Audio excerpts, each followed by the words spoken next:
त्वमक्षरं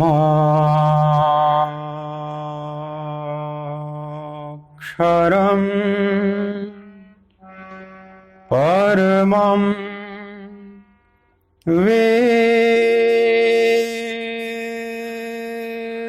वेदितव्यं त्वमस्य विश्वस्य परं निधानम् त्वमव्ययः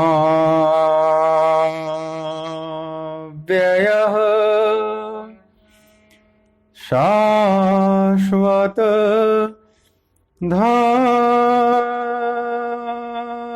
धर्मगुप्ता सनातनस्त्वं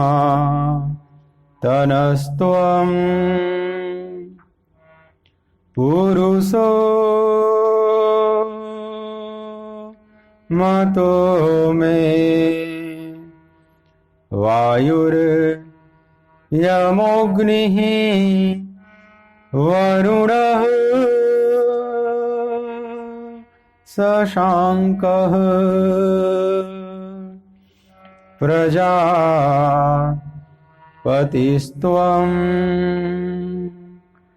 प्रपिता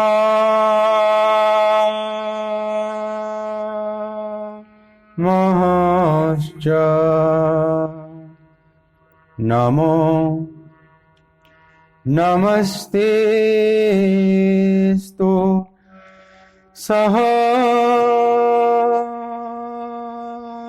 सहस्रकृत्वः पुनश्च भूयो नमो नमस्ते। बोलिए भक्तवत्सल भगवान की जय।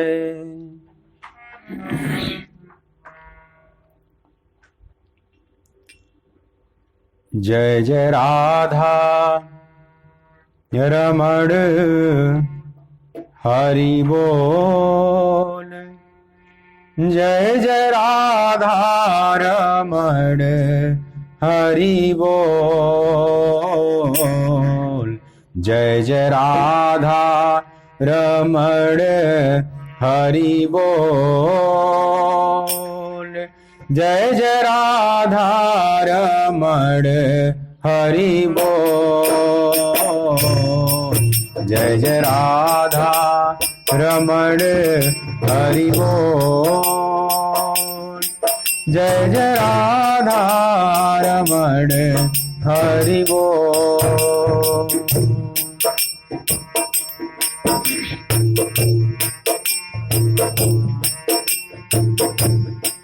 हरि बोल हरि बोल हरि बोल हरि बोल हरि बोल हरि बोल हरि बोल हरि बोल। जय जय राधा रमण हरि बोल। जय जय राधा रमण हरि बोल। जय जय राधा रमण हरि बोल। जय जय राधा रमण हरि बोल।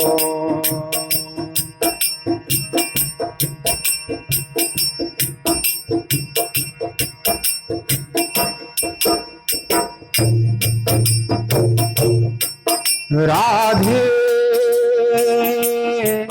श्यामा राधे श्यामा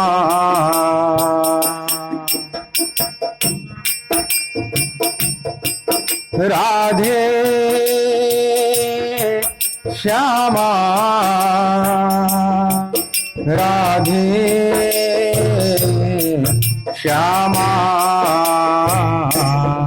जय जय राधा रमण हरि बोल जय जय राधा रमण हरि बोल जय जय राधा रमण हरि बोल जय जय राधा रमण हरि बोल जय जय राधा रमण हरि बोल जय जय राधा रमण हरि बोल।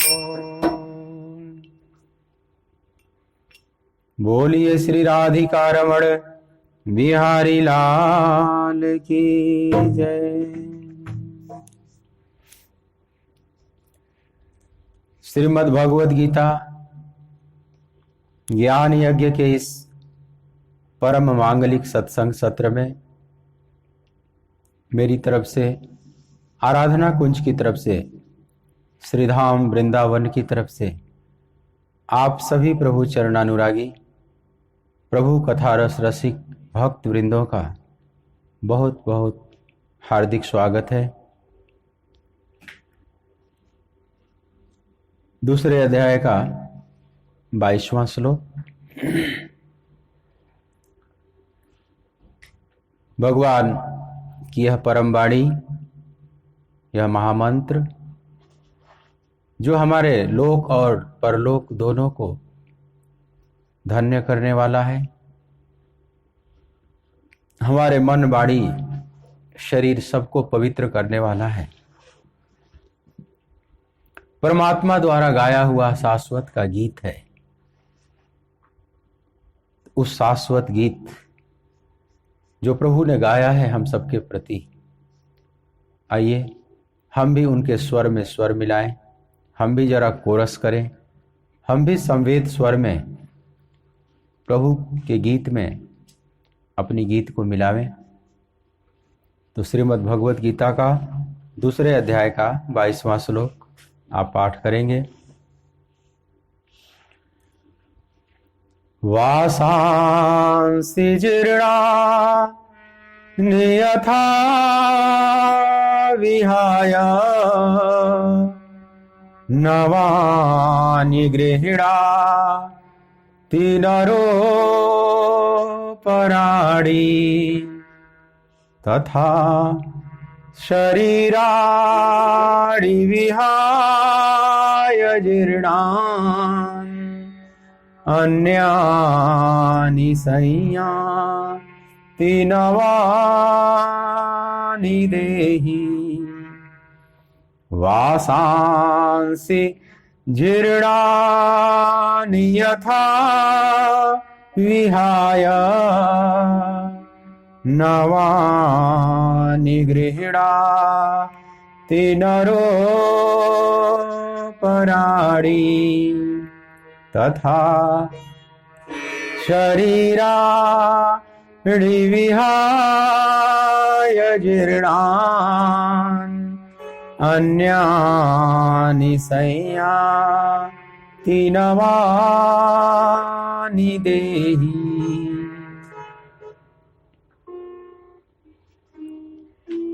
भगवान कह रहे हैं कि अर्जुन, यदि तू कहे कि मैं तो शरीरों के वियोग का शोक करता हूं, तो यह भी उचित नहीं है, क्योंकि जैसे मनुष्य पुराने वस्त्रों को त्याग कर दूसरे नए वस्त्रों को ग्रहण करता है, वैसे ही जीवात्मा पुराने शरीरों को त्याग कर दूसरे नए शरीरों को प्राप्त होता है।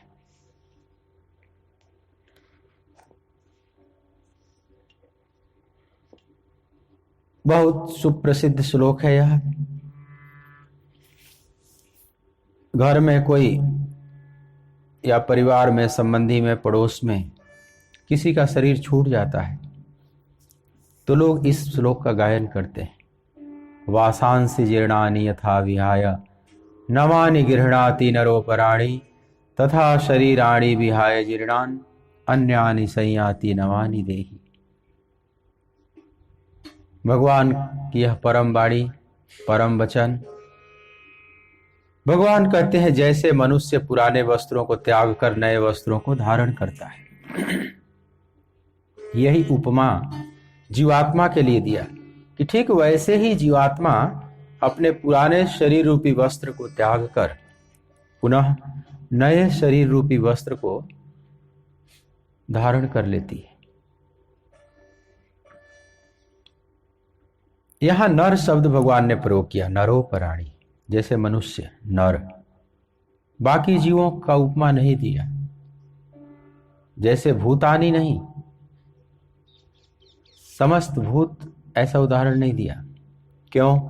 क्योंकि बाकी जीव जो भी है मनुष्यतर, वे वस्त्र धारण नहीं करते, इसलिए उन पर यह उपमा लागू नहीं होगी। सृष्टि में मनुष्य ही एक ऐसा प्राणी है जो भगवान का दिया हुआ है, तो वस्त्र है ही शरीर। एक तो भगवान ने 3 वस्त्र पहले से दे रखा है, स्थूल सूक्ष्म कारण। आत्मा के ऊपर 3 लेयर हैं। जैसे अब ठंड का महीना शुरू हो रहा है तो आप कई वस्त्र धारण करते हैं, कई वस्त्र के लेयर हो जाते हैं शरीर पर। ऐसे ही आत्मा के ऊपर 3 वस्त्रों का लेयर तो पहले से चढ़ा हुआ है, कारण, सूक्ष्म, स्थूल। और हर जीवों के ऊपर ये 3 वस्त्र चढ़े हुए हैं, ये प्रकृति प्रदत्त है। लेकिन मनुष्य एक ऐसा प्राणी है जो इसके ऊपर भी वस्त्र चढ़ाता है, इस शरीर रूपी वस्त्र को भी फिर ढकता है, इस शरीर रूपी वस्त्र को भी फिर सजाता है। लेकिन बाकी जीव बिल्कुल नैसर्गिक जीवन जीते, सहज भगवान ने जैसा दिया है, स्पॉन्टेनियस, ऐसा उनका लाइफ है। तो बाकी जीवों में यह उपमा लागू नहीं होगी, इसीलिए नर शब्द यहां भगवान ने प्रयोग किया, नरोपराणी, जैसे मनुष्य, जैसे कुत्ता, बिल्ली, मोर, कबूतर, सर्प, हाथी, बंदर, इस तरह का उदाहरण नहीं दिया। हाँ, आप किसी जीव को अपने घर में पाल लेते हैं, पालतू पशु बना लेते हैं। जैसे आपके यहाँ कोई डॉगी है, ठंड का मौसम शुरू हो रहा है तो आप उसको वस्त्र पहना देते हैं, लेकिन प्राकृतिक रूप से वो वस्त्र नहीं पहनते, वो मनुष्यों के संपर्क में आते हैं तो मनुष्य अपने ढंग से उसको डेकोरेट कर देते हैं। मदारी जो होता है, बंदर बंदरियों को नचाता है, उसको भी वस्त्र पहना देता है, उसको भी सजा देता है, गले में माला डाल देगा। लेकिन वह जो जीव है उसके लिए वो स्वाभाविक परिधान नहीं है। जैसा भगवान ने उन्हें जन्म दिया है वैसे ही वे रहते हैं। लेकिन मनुष्य वैसे ही नहीं रहता है।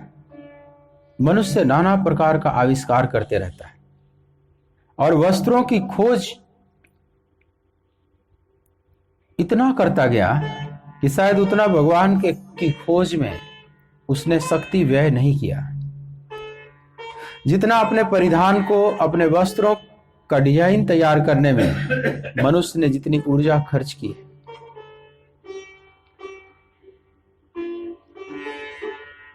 और बाकी जीव बेगाने हैं, उनकी ऊर्जा उसमें संरक्षित है, इस क्षेत्र में नहीं लगती। मनुष्य के पास ऊर्जा है, उसके पास बुद्धि है, उसके पास विचार शक्ति है, कल्पना शक्ति है, पर उसका सदुपयोग भी करता है और दुरुपयोग भी करता है।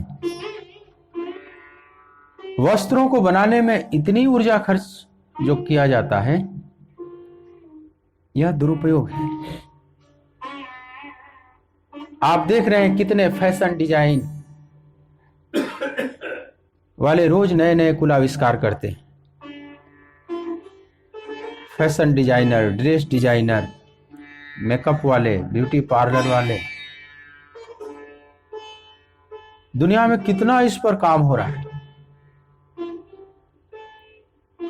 ये अभिनेता अभिनेत्रियां हमेशा डिजाइन बदलते रहते हैं, जल्दी दूसरे वस्त्र को दोबारा वस्त्र को धारण नहीं करते। एक बार धारण कर लिए तो दोबारा जल्दी धारण नहीं करते, क्योंकि पत्रकार फिर से छाप देंगे कि ये तो वही वस्त्र जो 2 साल पहले इन्होंने पहना था फिर से पहना। सोचो कितनी ताकत, बहुमूल्य जीवन का, अनमोल जीवन का कितनी बड़ी ऊर्जा व्यय हो रही है इसमें। इन वस्त्रों पर, इन मेकअप पर जो बहुत ज्यादा ध्यान देते हैं, समझ लें वे इसी प्रकार से हैं।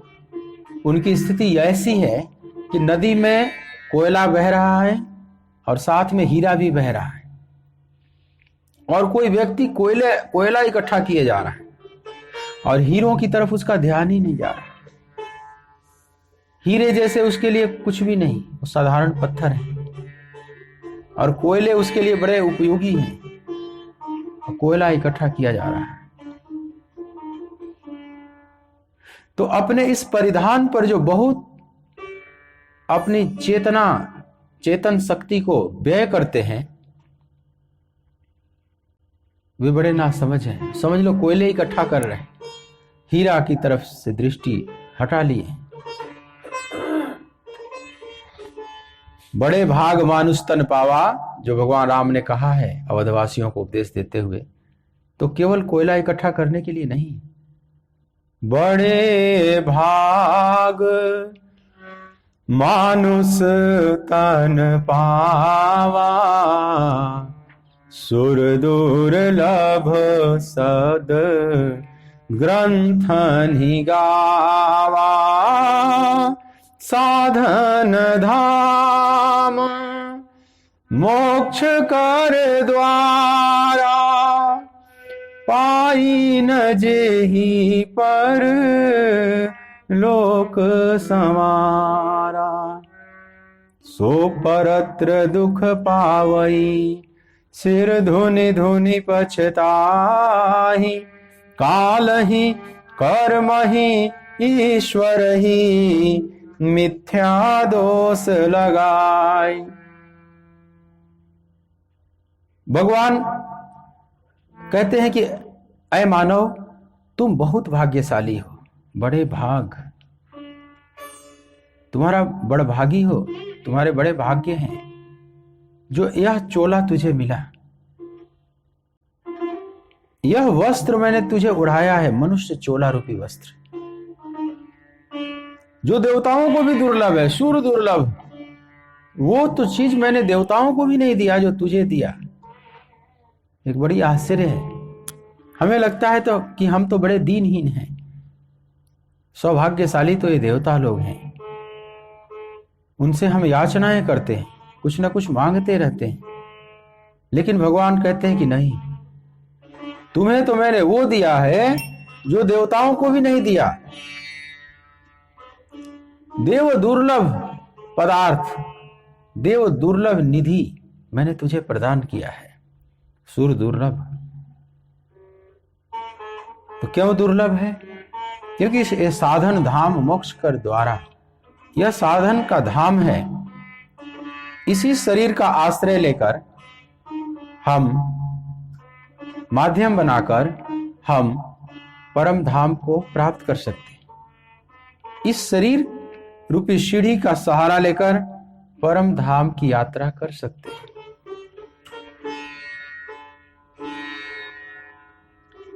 लेकिन ध्यान देना, सीढ़ी दोनों तरफ काम करती है।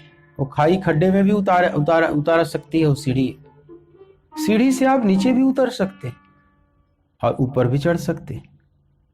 तो मनुष्य शरीर के लिए भगवान ने कहा कि स्वर्ग नरक अपवर्ग नसेनी, स्वर्ग नरक और अपवर्ग तीनों की ये सीढ़ी है। चाहे इस मनुष्य शरीर रूपी सीढ़ी का सहारा लेकर आप स्वर्ग की यात्रा कर लें, चाहे नरक की यात्रा कर लें या वैकुंठ की यात्रा कर लें, आप किधर भी जा सकते हैं। इतनी स्वतंत्रता है मनुष्य की।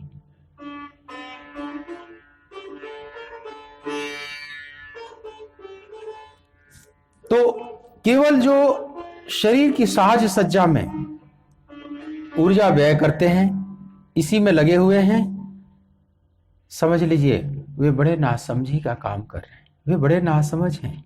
भगवान कहते हैं कि सो परत्र दुख पावई, सिर धुनि धुनि पछताए। जब यहां से परे जाएगा, इस वासांश जीर्णानी यथा विहाय, जिसकी भगवान बात कर रहे हैं, इस वस्त्र को, शरीर रूपी वस्त्र छोड़कर जब जाएगा परत्र, सो परत्र दुख पावई, फिर तो बहुत अफसोस करेगा। सिर धुनि धुनि पछताए, सिर पीट पीट कर रोएगा। लेकिन उसका मन उसके साथ चीटिंग करेगा। क्या चीटिंग करेगा? कि मेरा दोष नहीं है। फिर किसका दोष है? तो काल ही, कर्म ही, ईश्वर ही मिथ्या दोष लगाए। काल, कर्म और ईश्वर पर मिथ्या दोषारोपण करेगा। कहेगा कि काल समय ठीक नहीं था, काल ही, घोर कलयुग छाया हुआ था, कलयुग का चौथा चरण चल रहा था, मैंने अगर भजन नहीं किया तो इसमें मेरा क्या दोष है? अपने को बचा लिया। चारों तरफ तो भ्रष्टाचार फैला हुआ है, अराजकता फैली हुई है, सब गुमराह हैं, रिश्वतखोर हैं, सब चरित्रहीन हैं, स्वार्थी हैं, कपटपूर्ण हैं। चारों तरफ इसी का तांडव नृत्य चल रहा है। उसको यही दिखाई पड़ेगा और उसका अहंकार अब उसकी सुरक्षा कर लेगा। कपटपूर्ण सुरक्षा। तुम्हारा दोष नहीं है, ये तो समय ही ठीक नहीं। घोर कलयुग चल रहा था, अगर मैंने भजन नहीं किया तो मेरा क्या दोष है?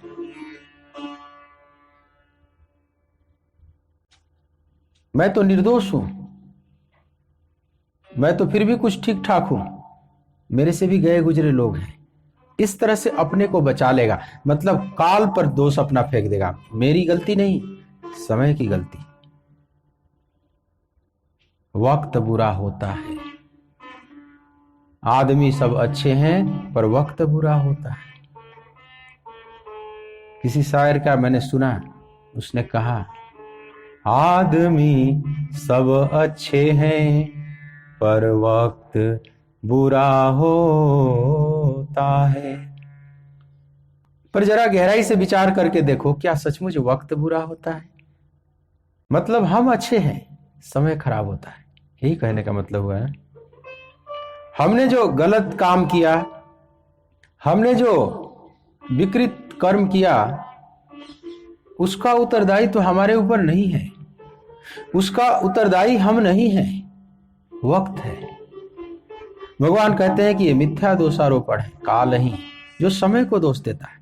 जब ऐसा मन में भाव जगे, कभी समय को दोष देने वाली बात आवे, तो आप इस मन से पूछना, अपने ईमानदारी से पूछना, ऐ मन जरा ये बताओ कि अभी तो कलयुग छाया हुआ है, लेकिन तुम तो पहले से हो, तुम आज से तो नहीं हो। जब सतयुग था, त्रेता था, द्वापर थी, तो भी तुम थे। हर युग में आप थे, आज से तो नहीं है आप। वासांसी जीर्णानि यथा विहाय नवानि गृह्णाति नरो पराणि। जैसे वस्त्र बदल बदल कर फिर आ रहे हैं, उसी तरह से जीवात्मा भी वस्त्र बदल बदल के पुनः पुनः आ रही है। आते हैं सब यहां पर कपड़े बदल बदल के, कपड़े बदल बदल के सभी आ रहे हैं, बार बार वही चेहरे हैं। जरा ध्यान से देखो तो चेहरे वही हैं, केवल ऊपर का खोल बदलता है, अंदर की चेतना नहीं बदलती, जो है वो नहीं बदलता। तो हम आज से तो है नहीं, हम पुनर्जन्म को मानते हैं, तो हम तो अनादिकाल से हैं। और सतयुग त्रेता द्वापर एक नहीं अनेक देखा है। ब्रह्मा के एक दिन में 1000 चतुर्युगी बीत जाता है, 1000। और एक युग में ही हम कितनी बार जन्म ले लेते हैं, और फिर चारों युग में कितनी बार जन्म लेते हैं, और उसके बाद 1000 बार उसमें गुणा कर दें तो ब्रह्मा का एक दिन हुआ। और ऐसे ब्रह्मा की आयु है 100 वर्ष। अब 100 वर्ष से गुणा कर दें, उसको 30 दिन से गुणा करें, महीना बनाए, फिर 365 से गुणा करें, 12 से गुणा करें, वर्ष बन जाएगा, और फिर 100 से गुणा करें तो ये 100 वर्ष हो जाएगा। अब आप देखो ब्रह्मा के एक दिन, एक आयु में, एक कल्प में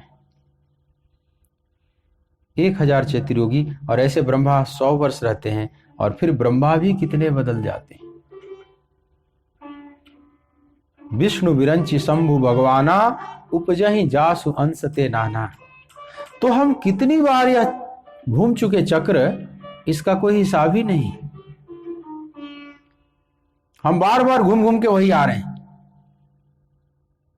जैसे रिंग रोड की गाड़ी, जैसे दिल्ली में रिंग रोड है, रिंग रोड पर चल रही है गाड़ी, रिंग रोड का जो बस है बार बार घूमकर वहीं आ जा रहा है, बार बार घूमकर वही।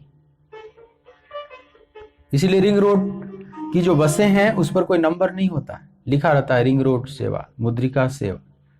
वो बार बार घूम के वहीं, बार बार घूम के वहीं। वो कहीं भी प्रारंभ कर दो, कहीं भी अंत कर दो, हर जगह उसका प्रारंभिक बिंदु मान सकते हैं, हर उसका अंतिम बिंदु भी मान सकते हैं। सीधी रेखा में जो बस जाती है तो एक जगह से खुली, एक जगह फिर खाली हुई, लेकिन रिंग रोड की बस खाली नहीं होती, क्योंकि लोग चढ़ ही रहे हैं, उतर ही रहे हैं। हमारी दशा ऐसी है रिंग रोड के बस की तरह। रिंग रोड की जो बस है जो कभी खाली नहीं होती, हम भी कभी खाली नहीं हो रहे हैं। हमारे संस्कार जो आवागमन के कारण हैं वे कभी शेष नहीं हो रहे हैं। संस्कार रूपी यात्री हम में बैठे हुए हैं और गति दिए चले जा रहे हैं, हम चले चले जा रहे हैं। पर कितने अनंत काल से अनंत चक्र लगाए चले जा रहे हैं। तो आज हम हैं केवल, घोर कलयुग छाया हुआ है, आज केवल है और पहले नहीं थे, ऐसा तो नहीं कहा जा सकता ना। हम तो सतयुग में थे, उस समय भी चुक गए। त्रेता में राम हुए, उस समय भी चुक गए। द्वापर में भगवान कृष्ण हुए, उस समय भी चुक गए। इसी कलयुग में अनेक महापुरुष हुए, भगवान बुद्ध हुए, भगवान महावीर हुए, आदि शंकराचार्य हुए, चैतन्य महाप्रभु हुए, नानक हुए, कबीर हुए, रामकृष्ण परमहंस देव हुए। अनेक महापुरुषों से भरा हुआ है ये कलयुग, उन्हें भी हम चुक गए। तो समय का दोष न दें, काल ही, कर्म ही, ईश्वर ही मिथ्या दोष लगाए। अथवा कर्म को दोष देने लगता है मनुष्य, मेरा कर्म ही साथ नहीं दे रहा है, मेरी किस्मत फूटी हुई है, भाग्य ने साथ नहीं दिया, डेस्टिनी ने साथ नहीं दिया। लेकिन ये जो भाग्य, कर्म, डेस्टिनी, नियति, प्रारब्ध जिसको आप कहते हैं, ये क्या है? हमारा ही किया हुआ पिछला कर्म है। तो फिर दोष किसको दे? हम जो कुछ भी अभी हैं अपने ही पिछले किए हुए कर्म का इफेक्ट है, प्रभाव है। पिछले किए हुए कर्म संस्कारों के कंबाइंड इफेक्ट हैं, सामूहिक प्रभाव हैं। अभी जो भी हम वर्तमान में हैं और आगे जो भी हम होंगे, अपने ही कर्मों के प्रभाव होंगे। तो फिर दोष किसको दें? कर्मों को दोष कैसे दिया जा सकता है? लेकिन मनुष्य देता है, मनुष्य का अहंकार देता है। अहंकार अपने ऊपर लेना नहीं चाहता,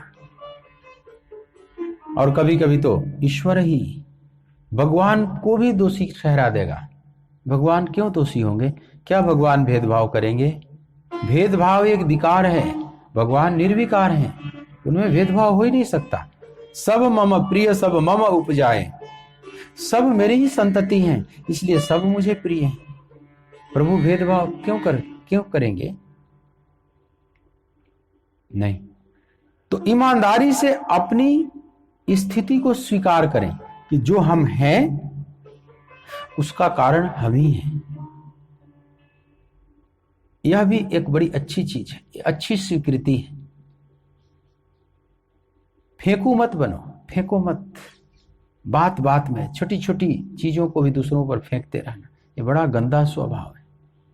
बहुत लोग बहुत फेंकू हो जाते हैं, अपने ऊपर कुछ लेते ही नहीं, मैं उत्तरदायी हूं, इस बात को जल्दी नहीं लेते। माता पिता को दोष देंगे, समाज को दोष देंगे, सबको दोष फेंकते रहेंगे। स्कूल अच्छा नहीं मिला, टीचर अच्छे नहीं मिले, मेरे संगी साथी अच्छे नहीं मिले, मेरा परवरिश अच्छा नहीं हुआ, भोजन अच्छा नहीं मिला। कई प्रकार से वो फेंकते ही रहे, अपने ऊपर कुछ नहीं लेंगे। अगर वे बीमार भी हैं तो कहेंगे कि डॉक्टर अच्छा नहीं मिला, डॉक्टर ने बढ़िया दवाई नहीं दिया, मेरा दोष नहीं है। लेकिन ये ठीक बात नहीं है।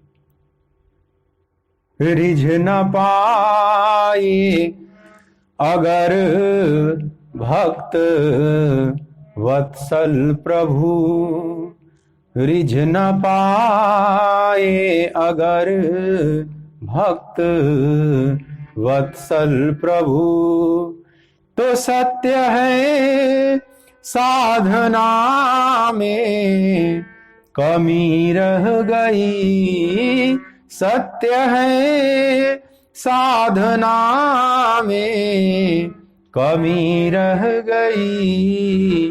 कैसे कह दूं प्रभु की कृपा में कमी, कैसे कह दूं प्रभु की कृपा में कमी। खुद मेरी प्रार्थना में, खुद मेरी साधना में कमी रह गई, रिझ न पाए अगर भक्त वत्सल प्रभु। कितनी ईमानदारी वाली बात हुई, कितना इनोसेंट पना है इस भजन में, कितनी निर्दोष स्वीकृति है कि सत्य है मेरी ही साधना में, प्रार्थना में, अर्चना में, वंदना में कमी रह गई। सारा दोष मैं अपने कंधे पर लेता हूं।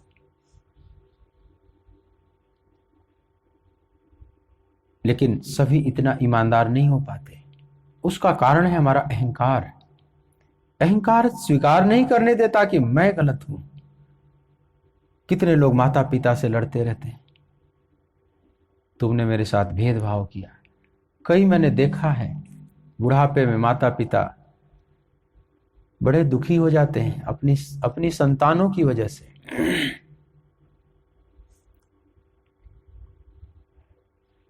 बच्चे आरोप लगाते हैं, मेरे साथ भेदभाव किया। लेकिन ऐसा आरोप ठीक नहीं।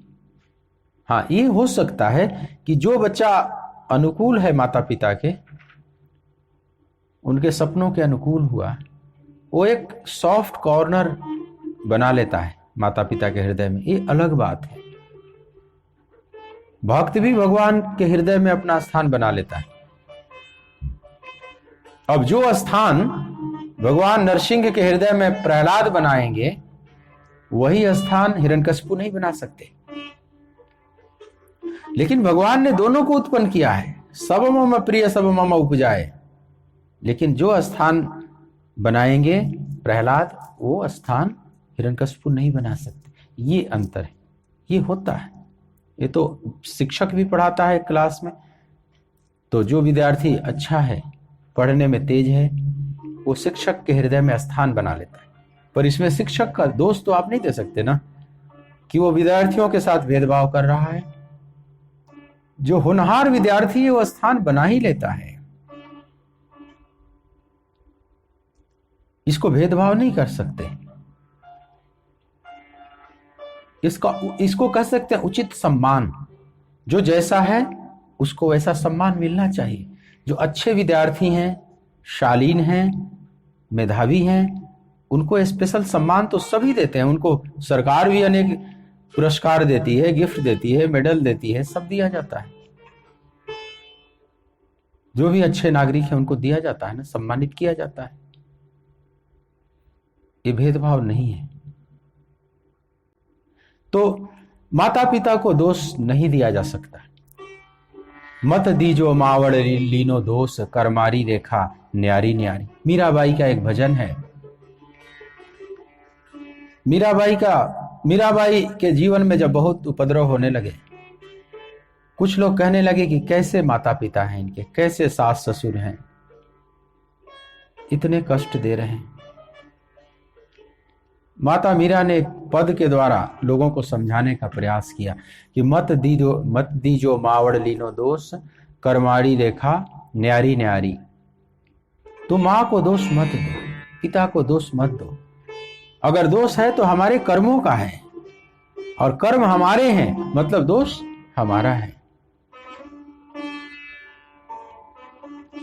मत दीजो मावड़ लीने दोष, करमारी रेखा न्यारी न्यारी।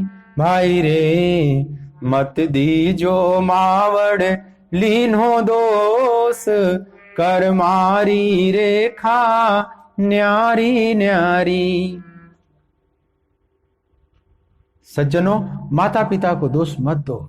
कर्मों की गति अलग अलग है, सबके कर्म अलग अलग हैं, तो उसकी गति भी अलग अलग होगी। एक मावड़ रे बेटा चार, चारारी करनी न्यारी न्यारी। एक ही माँ के 4 बेटे हुए, लेकिन चारों की गति अलग अलग होगी। भाई रे पहलो राजा जीड़ो दरबार, दूजोड़ो हीरा पारखी। भाई रे तीजो बाजारारी हाट, चौथोड़ो फेरे पूनिया। 4 बेटे हुए, लेकिन पहलो राजा जीड़ो दरबार, पहला बेटा राजा के दरबार में मंत्री बना, प्रधानमंत्री बना, प्राइम मिनिस्टर बना। दूजोड़ो हीरा पारखी, दूसरा बेटा उच्च व्यापारी बना, हीरे का व्यापारी बना। भाई रे तीजो बाजारारी हाट, तीसरा बेटा फुटकर व्यापारी बना, हाट बाजार में छोटी छोटी वस्तुएं बेच रहा है, छोटी सी दुकान खोलकर बैठा है। और चौथे की गति ये हुई, चौथोड़ो फेरे पूनिया। जब सूत काता जाता था, पहले रुई से सूत बनाया जाता था चरखे पर, तो एक पूनी, रुई की पूनी बनाई जाती थी, तो मजदूर लगे रहते थे पूनी बनाने में, मतलब वो मजदूरी कर रहा है। चौथोड़ो फेरे पूनिया। तो भाई रे मत दीजो मावड़ लीनो दोष, करमारी रेखा न्यारी न्यारी।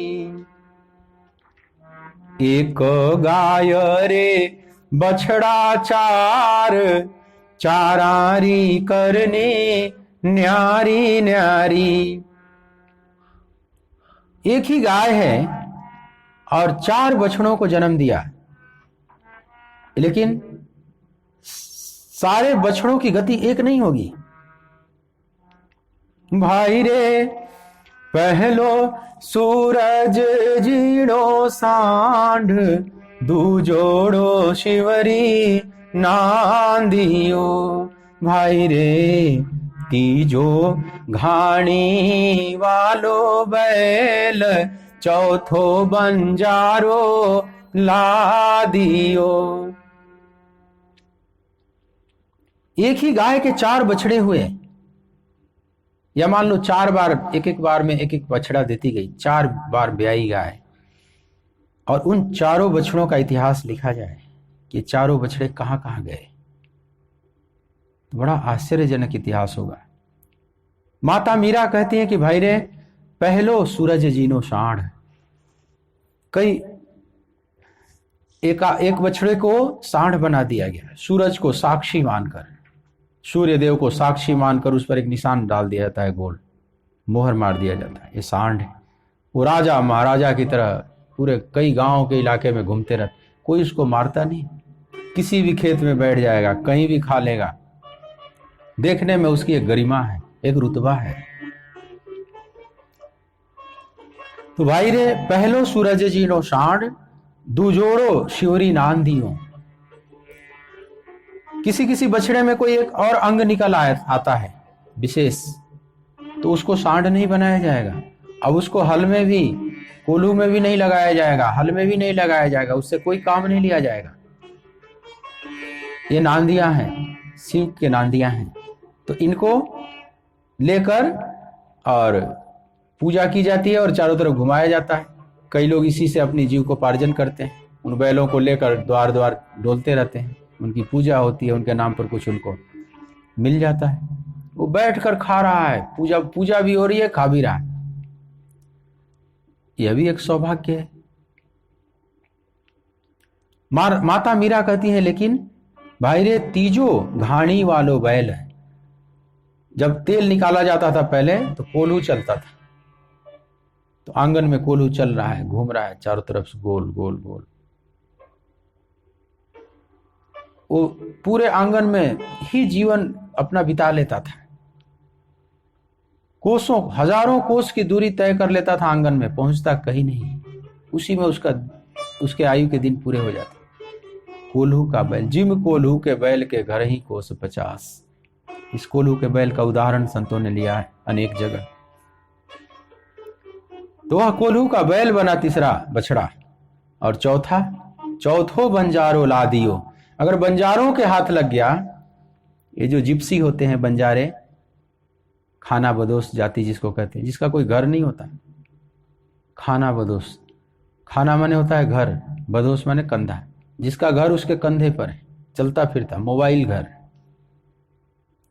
मोबाइल हाउस लेकर डोल रहे हैं, उसको खाना बदोश कहा जाता है, बंजारा कहा जाता है, जिप्सी।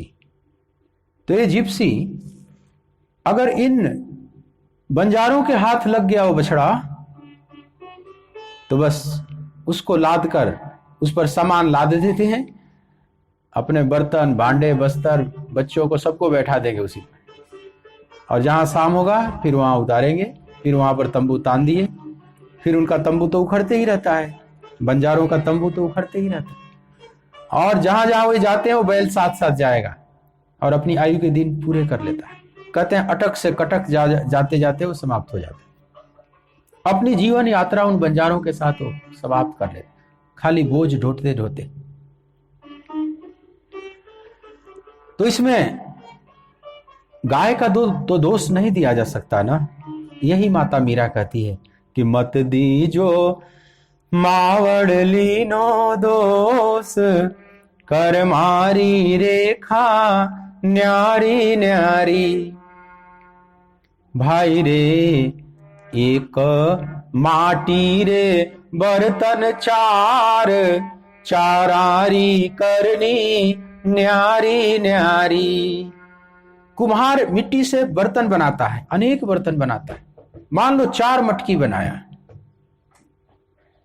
लेकिन फिर समस्त मटकियों का इतिहास लिखा जाए कि कौन मटकी कहां गई, किसके हाथ लगी, तो बड़ा विचित्र इतिहास होगा। भाई रे पहलो में दहीड़ो बिलोया, दूजोड़ो शिवरी न झारियो। भाई रे तीजो पनिहाराड़ी शीस, चौथोड़ो मिर्दम बाड़ियो। भाई रे मत दीजो मावड़ लीनो दोष, कर मारी रेखा न्यारी न्यारी। तो एक ही मिट्टी से अनेक बर्तन बनाया कुम्हार ने, लेकिन अलग अलग गति होगी। भाई रे पहलों में दही डो बिलोया, एक मटकी का सौभाग्य हुआ जिसमें दही बिलोया जाता है। दही जमाती हैं माताएं और उस दही को उसमें बिलोती हैं। वो मटकी कितनी सुंदर, कितनी सौभाग्यशाली होती है। घी पी पी कर चिकनी हो जाती है और काली हो जाती है देखने में, इतनी सुंदर। उसको सफाई करती है बड़े सादगी से, बड़े करीने से माताएं, और सुखाती हैं, तपाती हैं, फिर उसमें दही जमाएंगी। पीढ़ी दर पीढ़ी से वो मटकी चली आती है घर में, उसका इतना सम्मान होता है। उसको कहीं गंदी जगह पर नहीं रखा जाता। जब लाला ने मटकी फोड़ दिया, जसोदा की मटकी जब फोड़ दिया, उस दिन जसोदा जितनी नाराज हुई और दुखी हुई, उतना नाराज कभी नहीं हुई। वात्सल्य लीला की पराकाष्ठा की लीला थी। कृष्ण ने सबसे ज्यादा शरारत किया मैया के साथ। उसी दिन उखल में बांधा जसोदा ने। भगवान का नाम पड़ा दामोदर, दामोदर कृष्ण। और उसके पीछे मटकी का फूटना था। उन मटकियों से इतना लगाव हो जाता है माताओं को, क्योंकि उसके पीछे बड़ा श्रम है माताओं। बहुत केयर कंसर्न से उस मटकी को उसने तैयार किया है। तो उस मटकी का भी सौभाग्य है। तो माता मीरा कहती है कि पहलों में दही रो बिड़ोय और दूजोरो शिवरी झारियो। एक दूसरा सौभाग्य भी हुआ मटकी का कि जब गर्मी का दिन प्रारंभ होता है तो भगवान शिव की पिंडी पर ऊपर एक जलधारा रखा जाता है। एक मटकी, उसमें छिद्र कर दिया जाता है, उसमें कपड़े लगा दिए जाते हैं और उसमें मटकी में जल भर दिया जाता है और जल बूंद बूंद शीतलता प्रदान करते रहता है उस शिव की पिंडी को, शिवलिंगम को। तो शिवलिंगम को जो अभिषेक करने में, उनको शीतलता प्रदान करने में मटकी अपना कार्य कर रही है। ये भी एक सौभाग्य है। शिव के ऊपर बैठी हुई है। भाई रे तीजो पनिहार आणी शीश। और तीसरा सौभाग्य हुआ कि जो पनिहारिन अपने शीश पर जमुना या कहीं बावली कुएं से पानी भरकर और लाती हैं घर में और पूरा घर उससे पानी पीता है। तेरी जमुना दा मीठा मीठा पानी मटकिया भर लेंदे, गाते हैं ना आप। मटकी पे मटका, मटके पे झारी, बड़ा अच्छा गाते हैं पंजाबी भजन। मटकी ते मटका, मटके ते झारी, मटकी ते मटका, मटके ते झारी, मुरली दी तान कलेजे विच मारी, मुरली दी तान कलेजे विच मारी। मैं अब मैं हो गई दीवानी, मटकिया भर लेंदे। तेरी जमुना दा मीठा मीठा पानी, मटकिया भर लेंदे, मटकिया भर लेंदे, मटकिया भर लेंदे, मटकिया भर लेंदे, मटकिया भर लेंदे। तेरी जमुना तो मुक नहीं जानी, मटकिया भर लेंदे। तेरी जमुना तो मुक नहीं जानी, मटकिया भर लेंदे। तेरी जमुना का मीठा मीठा पानी, मटकिया भर लेंदे। बड़ा प्यारा भजन है। मतलब मटकी और उसमें रखे हुए जल का कितना सौंदर्य है। जैसे मटकी इसीलिए बनी है, शीतल पानी रखा जाता है, गर्मी के दिन में लोग पीते हैं उसमें।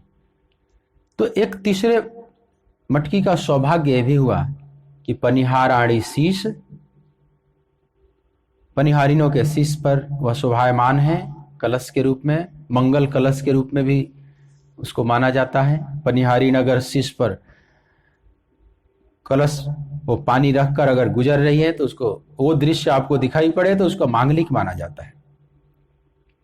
यह भी एक सौभाग्य हुआ। लेकिन चौथोड़ो मृदम बाढ़ियो, लेकिन एक चौथी गति भी होगी मटकी की।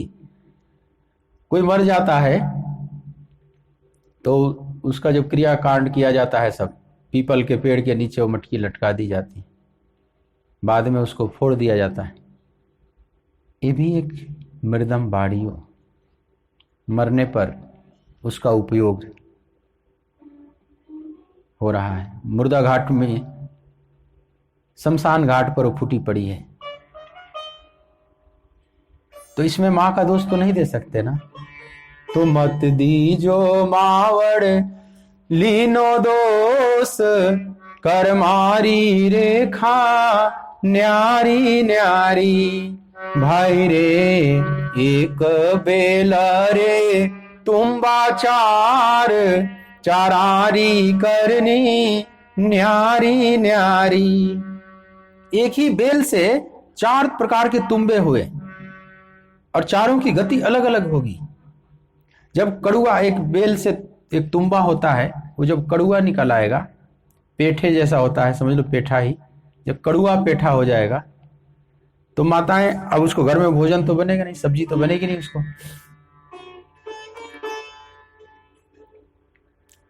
और कुछ की सब्जी भी बनेगी, कोई मीठा होगा तो एक ही बेल से कई प्रकार के तुम्बे निकले, लेकिन सबकी गति अलग अलग होगी। अब माता मीरा बता रही है कि क्या क्या गति हो रही है, जरा देखो। भाई रे पहलो सदगुरु जीरो हाथ, दूजो जल जमो ना भरो। भाई रे तीजो तंबूरारी बीन, चौथोड़ो भिक्षा मांगियो।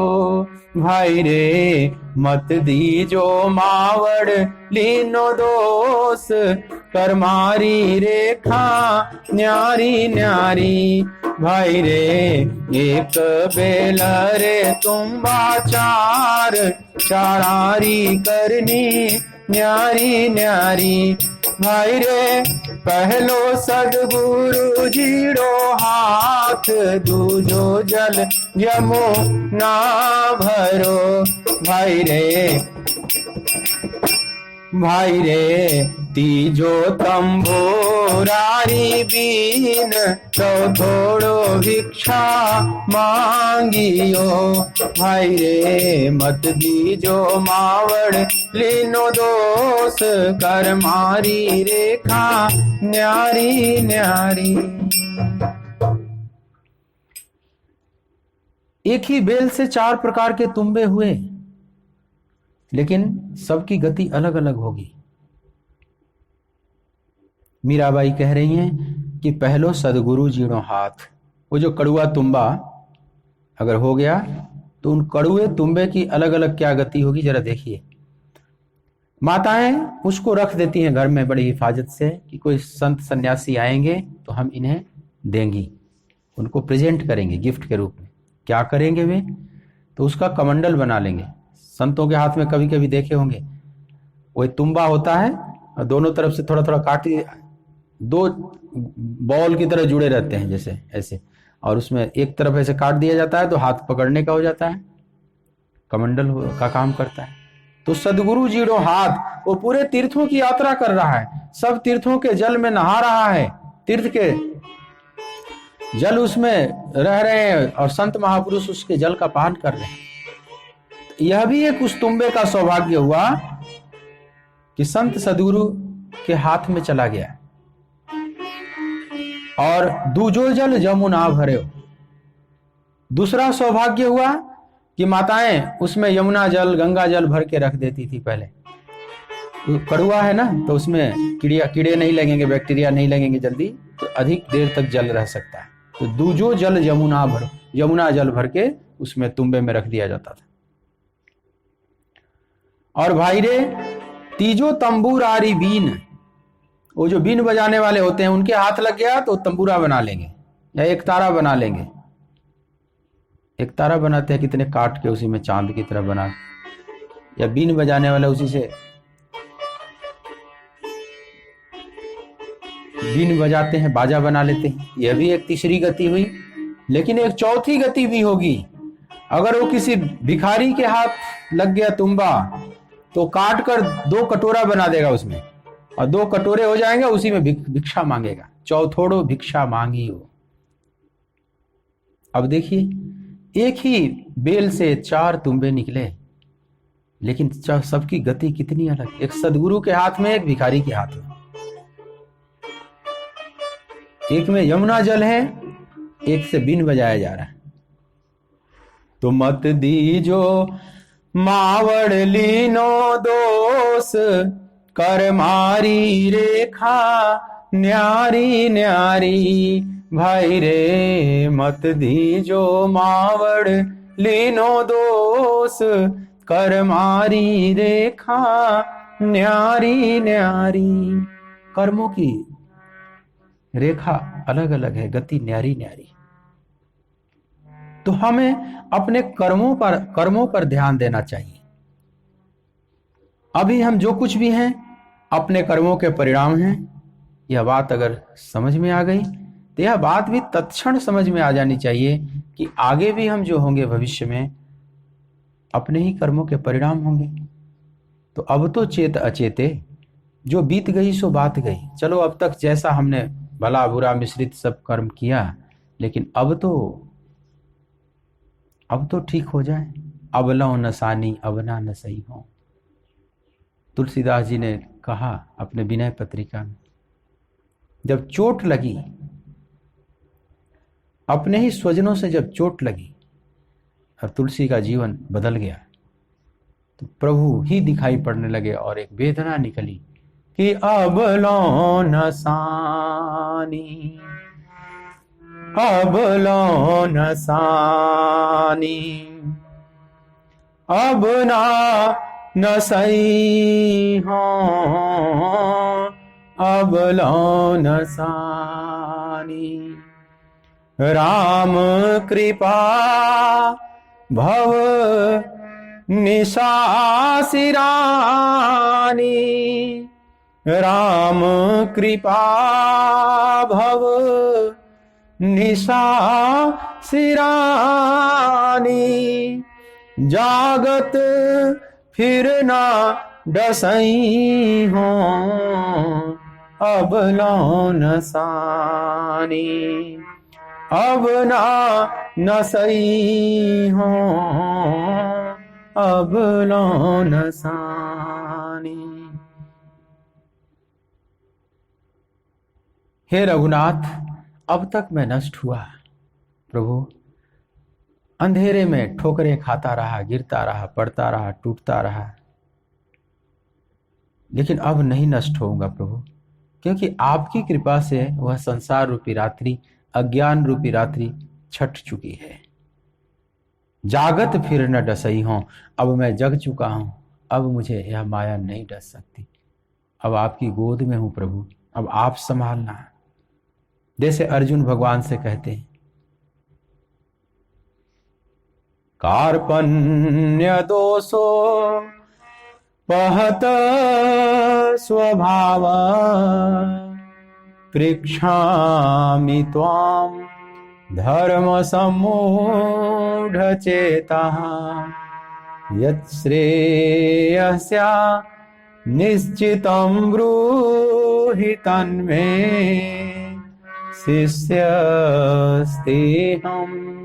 साधि मां त्वां प्रपन्नम्, शिष्यस्तेऽहं साधि मां त्वां प्रपन्नम्। हे गोविंद, हे केशव, कायरता रूपी दोष के कारण मेरे मूल स्वभाव का जैसे अपहरण हो चुका है।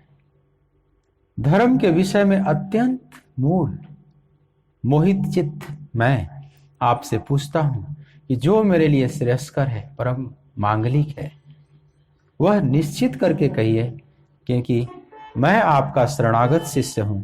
मुझे साधिए, संभालिए, मार्गदर्शन कीजिए।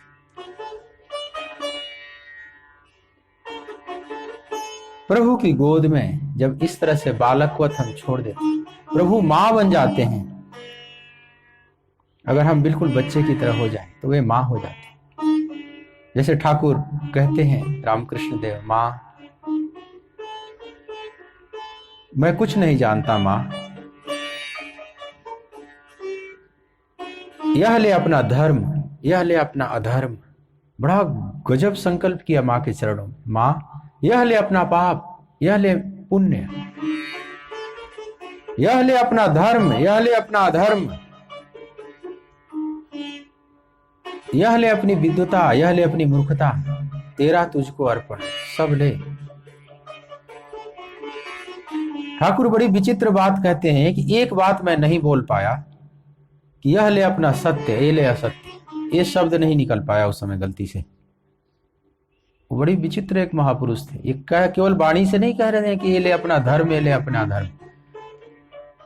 जो अर्जुन को भगवान कृष्ण ने अंत में कहा है कि सर्वधर्मान परित्यज्य मामेकम शरणं व्रज अहम त्वा सर्व पापेभ्यो मोक्षयिष्यामि मा शुचः, इसका अगर जीवंत उदाहरण इसी कलयुग में तुझे देखना है तो दक्षिणेश्वर का वो परमहंस, क्या गजब का संकल्प था।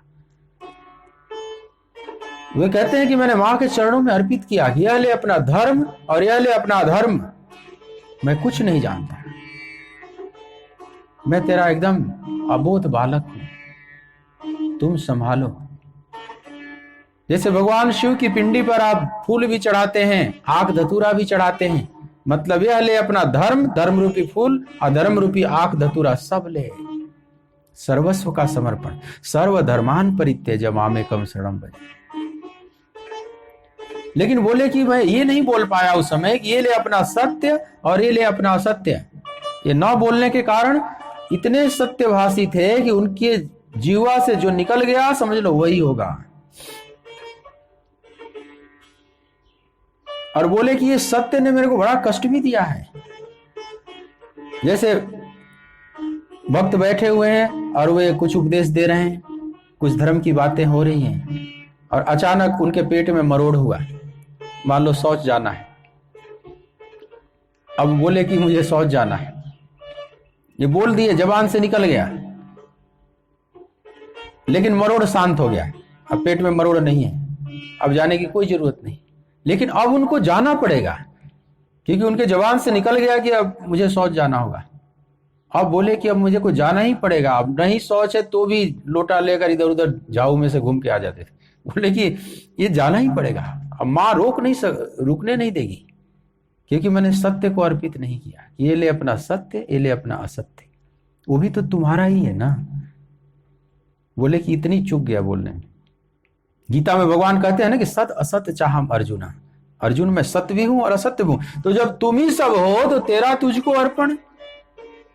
तो अधियम वस्तु गोविंद तुभ्यमेवं समर्पये। आप रोज भोजन के समय बोलते हो ये गोविंद तेरी दी हुई वस्तु तेरे को अर्पण, लेकिन भोजन को तो अर्पित कर पाते हो क्या? कभी ये ध्यान आया कि ये धर्म अधर्म भी उसी का है, ये सत्य असत्य भी उसी का है? ये बात तो कभी समझ में भी नहीं आएगी। अधिक से अधिक समझ में आएगी तो लगेगा कि सत्य उसका है, असत्य मेरा है।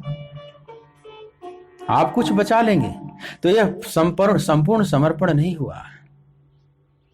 आपने ठीक से नहीं जाना कि सब कुछ उसका है। तो रामकृष्ण देव कहते हैं धर्म भी तेरा अधर्म भी तेरा, हम कुछ नहीं जानते। और गीताकार तो कहते ही हैं सर्वधर्मान परित्यज्य। इस श्लोक को बड़ा समझने में बल पड़ता है कि सर्वधर्मान परित्यज्य का क्या मतलब होता है। अगर किसी व्याकरणाचार्य से कहो तो शब्द का अर्थ निकाल कर दे देगा कि संपूर्ण धर्मों को त्याग कर सर्वधर्मान परित्यज्य, यही अर्थ करेगा ना, और क्या करेगा इससे ज्यादा। संपूर्ण धर्मों को छोड़कर मामेकम शरणं व्रज, तू एकमात्र मेरी शरण में आ जा। अब बड़ा आश्चर्य लगता है। अनुवाद तो यही करना पड़ेगा, बाकी तो टीकाएं हैं, वो तो व्याख्याएं हैं, कमेंट्रीज हैं। अब कोई शब्दार्थ कोई पकड़ के बैठ गया तो वो तो अनर्थ कर देगा। क्या कृष्ण सचमुच कह रहे हैं कि धर्म को छोड़ दो? तो फिर क्या बचेगा? अधर्म ही तो बचेगा। लेकिन भगवान ये नहीं कह रहे। भगवान कह रहे हैं कि धर्म को भी छोड़ो, धर्म को भी छोड़, मैंने सब छोड़, तू पकड़ मत, केवल मेरे को पकड़। मामेकम शरणं व्रज। अब आगे तुझे चिंता करने की जरूरत नहीं है। कितनी बड़ी बात है, कितनी यह ऊंची बात है, कितना सर्वस्व के समर्पण की बात है। तो सर्वस्व के समर्पण में हम कुछ नहीं बचा पाते, सत्य असत्य भी नहीं, सब उसी का है। जब सब तेरा है तो सब तेरा तुझको अर्पण। तो अर्जुन कहते हैं कि अब तेरे शरणागत हो प्रभु, अब तुम संभालो, और अगर नहीं संभालोगे, सूरदास भी कहते हैं नहीं संभालोगे तो तेरा प्रण टूटेगा, नहीं प्रण जात टरो। अब की बेर प्रभु मोहि उबारो, नहीं प्रण जात टरो। हमारे प्रभु अवगुण चित न धरो। एक जीव एक ब्रह्म कहावत, एक जीव एक ब्रह्म कहावत, सूर श्याम झगरो, सूर श्याम झगरो। अब की बेर प्रभु मोहि उबारो, अब की बेर प्रभु मोहि उबारो, नहीं प्रण जात टरो, अवगुण चित ना धरो, हमारे प्रभु अवगुण चित ना धरो। समदर्शी है नाम तिहारो, समदर्शी है नाम तिहारो, चाहो तो पार करो, चाहो तो पार करो, अवगुण चित ना धरो, हमारे प्रभु अवगुण चित ना धरो।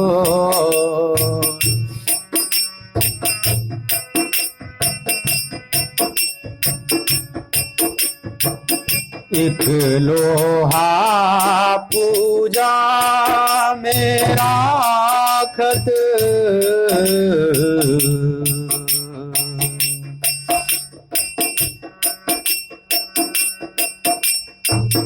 एक लोहा पूजा में राखत, एक घर बधिक करो,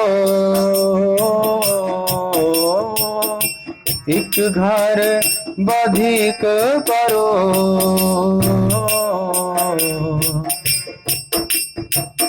यह दुविधा पारस नहीं जानत,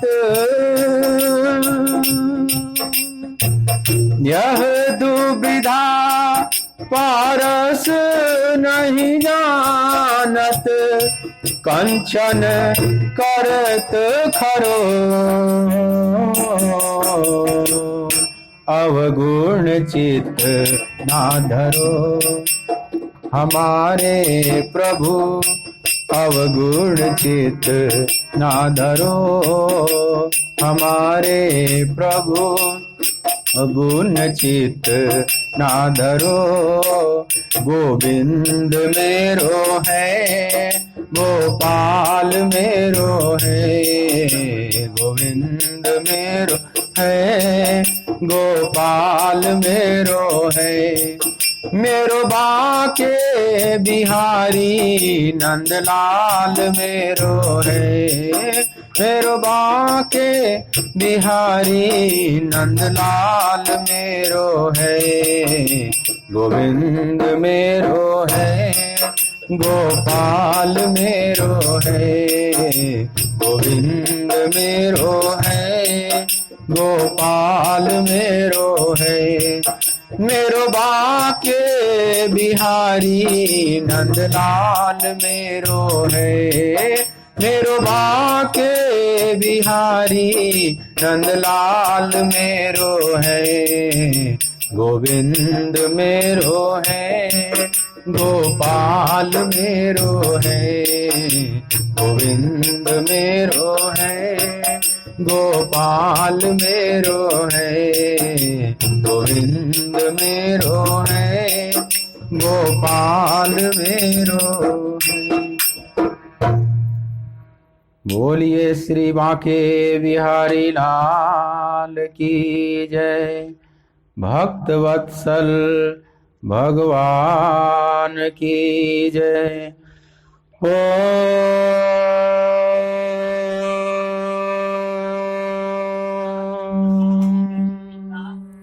नमः पार्वती पतये हर हर महादेव।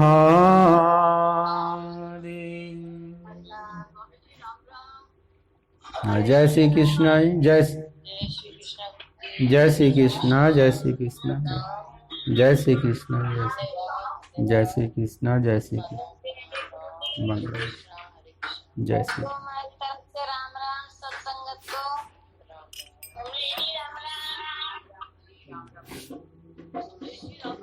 राम राम जी सबको। हाँ राम राम।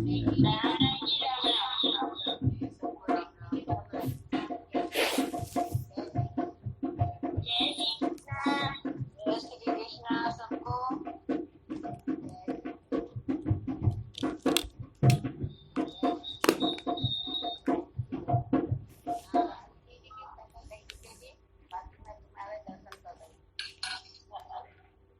हेलो भैया राम राम।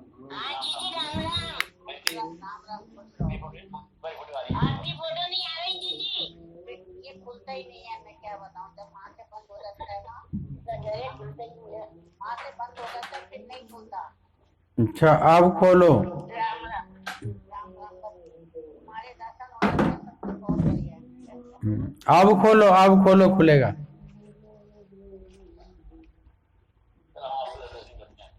नहीं खोला।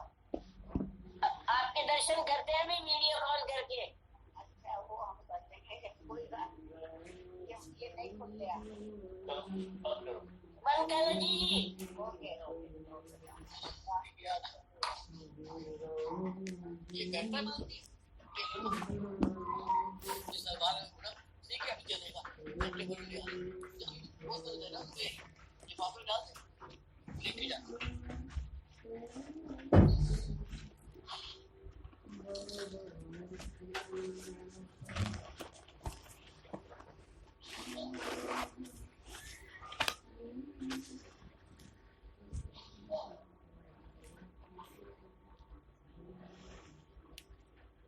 जय